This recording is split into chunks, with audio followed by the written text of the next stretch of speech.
Hey everyone, here we are for the kill analysis for part 2 of the Friday the 13th franchise. This is a lot of people's favorites and it might be a hot take for some, but for me this movie just isn't it. It does a lot of things better than the original, but in terms of overall quality and how this film inspires the genre, it falls a little bit short. This is still one of my favorites and it has a lot of good qualities, it isn't my favorite in the series. The characters are a little better in this one, the actors really sell it without overdoing it. Looking at you, Kevin Bacon. It's gonna storm. You can tear down that valley like a son of a gun. Which I think the final girl, Jenny, played by Amy Steele, is a lot better than the original's Alice, played by Adrienne King. Even though I'm not the biggest fan of the ending where she tricks Jason into thinking she's her mother, the overall character, however, is a lot more interesting and has a lot of strength to her. I also have a lot of fun with sack-headed Jason. Wait a minute, that's the Phantom Killer from A Town That Dreaded Sundown. Here's sack-headed Jason. When I was a teenager, my friends and I used to refer to this as his rookie years because he's tripping over things, breaking through the chair when he's chasing after Jenny. He's almost worse than the teens he's chasing. Also, a lot of the kills in this movie are fun as hell, even though they were ripped off from another movie, which, I'll talk about that later. This is still a fun movie, and anyone who's never seen it, while I don't really do a whole lot of the plot stuff, you should probably still check it out before, watching this. The movie starts out with the heroine of the last film, Alice, getting unceremoniously killed by an ice pick to the temple.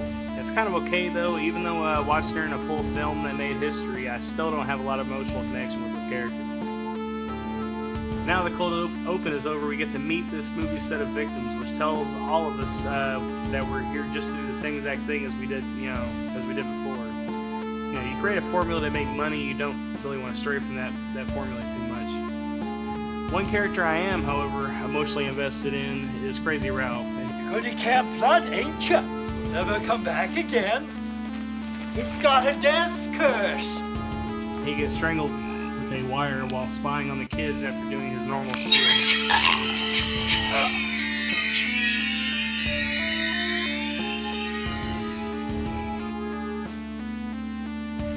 So the next day we have a cop who is walking through the woods after he sees a certain back-headed hillbilly run off. He's better known as Deputy Winslow in the novelization. He finds Jason's shack, which I never really understood why this disappeared from the franchise, but here we are.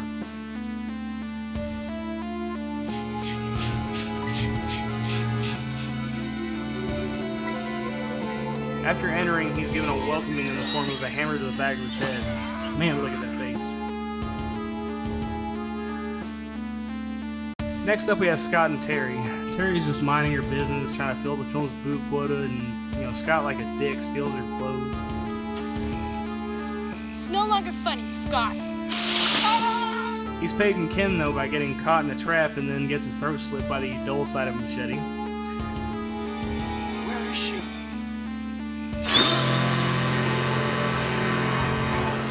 Next we see Terry find Scott's body and then screams to the camera. We see her body later in the film, but there really isn't a single mark on her, so how the hell did you die?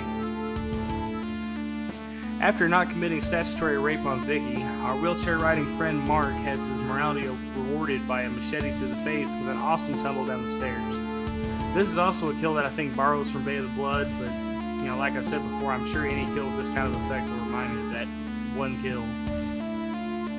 And now for a scene that was definitely ripped off Bay of Blood. I don't care how much Steve Miner denies it.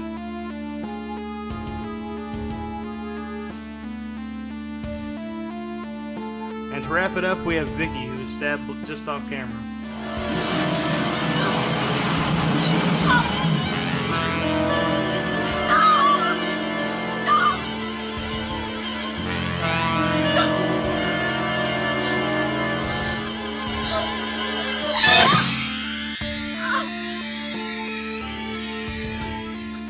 In conclusion, Jason Voorhees kills 9 people in Friday the 13th Part 2, tying up with his dear old mom. I counted 2 stabbings, 1 person with their throat slit, 2 people impaled, 1 person slashed to death, 1 poor Ralph strangled, 1 hammer claw to the back of the head, 1 has their head slashed with a machete, and finally 1 with an unknown cause of death. I encourage you to look at screamculture.com. The link for this kill analysis will be in the description. I also put a review for this movie and the original, in which I tried to put more into this episode in terms of what's available in the review. A reminder though, in the future I'll be combining the two on the site, so I won't have to do quite as many articles to videos, but you'll see that as time goes on. Please like and subscribe if you enjoy what I'm doing here, and I'll see you in the next one.